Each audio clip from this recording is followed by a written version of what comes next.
రామాయణ మహాయుద్ధం భీకరంగా సాగుతున్న తరుణం.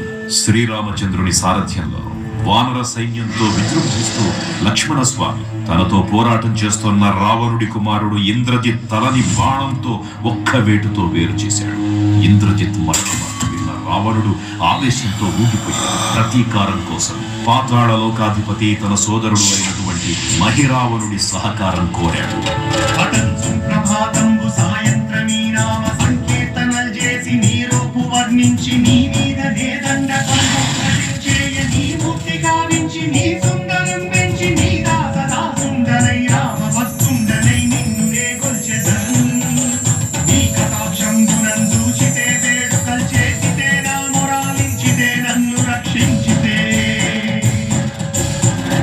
తంత్ర విద్యలో ఆరితేరిన మహిరావణుడి దాడి గురించి విభీషణుడి ద్వారా ముందుగా తెలుసుకున్న హనుమంతుల వారు తన ప్రభువుల విశ్రాంతి మందిరానికి కాపలా ఉండగా ఆ దుష్టుడు లోపలికి ప్రవేశించడానికి పలు ప్రయత్నాలు చేసి చివరికి మాయోపాయంతో విభీషణుడి రూపం ధరించి మందిరంలోకి ప్రవేశిస్తాడు.